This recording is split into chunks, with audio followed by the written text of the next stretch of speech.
A View to a Kill is a 1985 spy film and the 14th film in the James Bond series produced by Eon Productions and the 7th and final appearance of Roger Moore as the fictional MI6 agent, James Bond.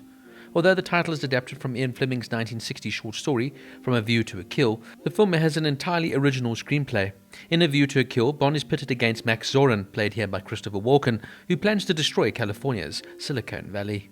The film was produced by Albert R. Broccoli and Michael G. Wilson, who also wrote the screenplay with Richard Malbim. It was the third James Bond film to be directed by John Glenn and the last to feature Lois Maxwell as Miss Moneypenny. Despite receiving mixed reviews from critics, who frequently took umbrage with the effects of Moore's advanced age on his performance, the film was a commercial success, with the Duran Duran theme song A View to a Kill performing well in the charts, becoming the only Bond theme song to reach number 1 on the Billboard Hot 100 and earning a Golden Globe nomination for Best Song.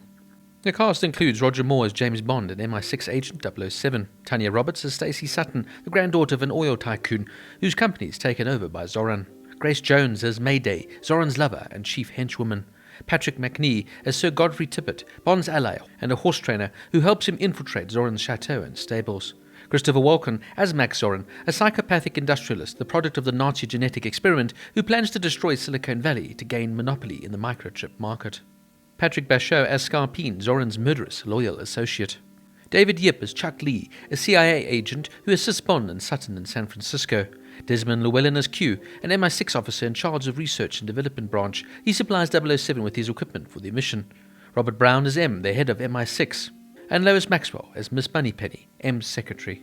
Uncertainty surrounding Roger Moore's involvement in Octopussy in 1983 led to other actors being considered to take over, but eventually Moore was convinced to come back as he was competing against Sean Connery in Never Say Never Again.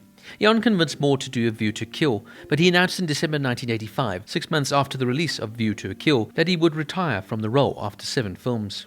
Early publicity for the film in 1984 included an announcement that David Bowie would play Zorin. He initially accepted the role, but later decided against it, saying, "I did not want to spend 5 months watching my stunt double fall off cliffs." The role was then offered to Sting, who also turned it down, and finally it went to Christopher Walken. Priscilla Presley was originally cast to be Stacey Sutton, but she had to be replaced by Tanya Roberts because of her contract with Dallas. The original script had Barbara Bach reprising her role as Major Anya Amasova from 1977's The Spy Who Loved Me. However, Bach declined the role, and so an entirely new character, Paula Ivanova, was created and played by Fiona Fullerton. Patrick Macnee, Bond's ally Tibbet, became the 4th former star of the Avengers television series to appear in a Bond film, following Honor Blackman, Diana Rigg and Jonah Lumley. David Yip's character Chuck Lee was originally scripted as Felix Leiter, but he was rewritten into an Asian American character in order to capitalize on the setting of San Francisco.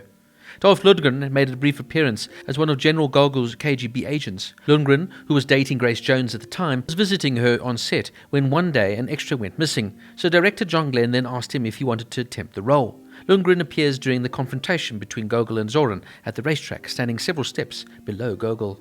Originally, Mabim's script included Zorin manipulating Halley's Comet into crashing into Silicon Valley, but writer and producer Michael G. Wilson insisted on a more realistic plot.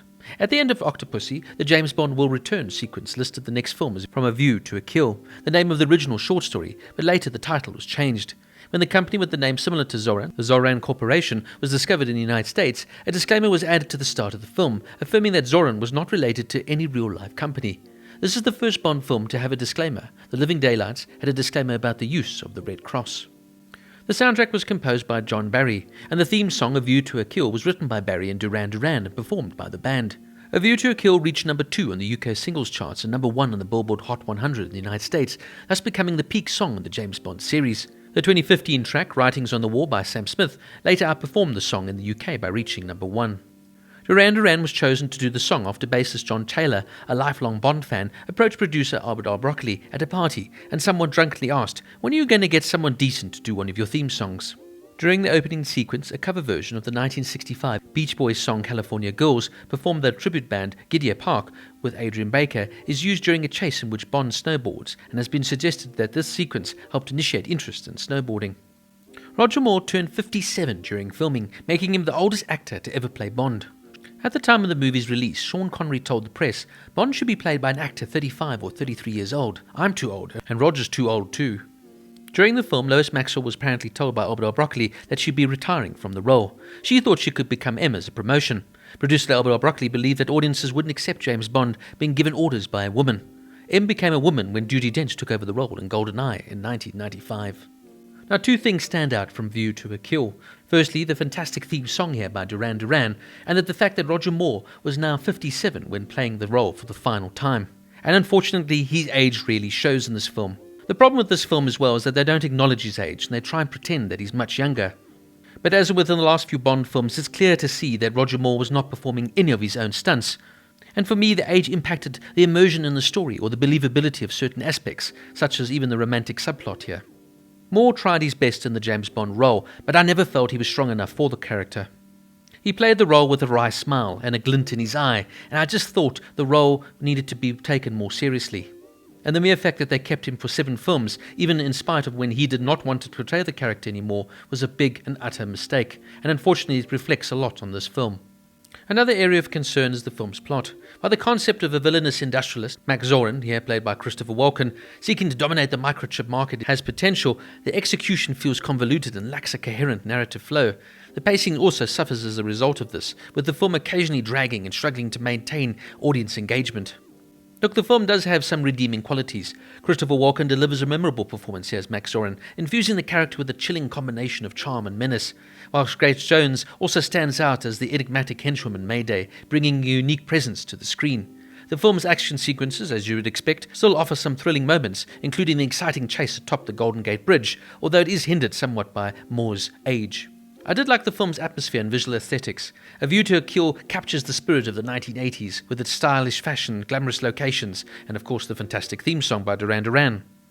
As you would expect, the film's production design and cinematography showcase the grandeur and opulence associated with the Bond franchise. Look, this film is kind of a mixed bag. On one side you have standout performances from Christopher Walken and Grace Jones, and some visually striking moments. But the film is very much hampered by Moore's age, its convoluted plot and pacing issues. And look, for those who are a fan of Moore's portrayal of Bond, this film will hold a special place as it's the last time he ever portrayed James Bond. But for me, his time in the role should have ended sooner. And unfortunately, A View to a Kill was just one movie too many, for an actor that I found very unconvincing within the role. A View to a Kill gets a 5 out of 10.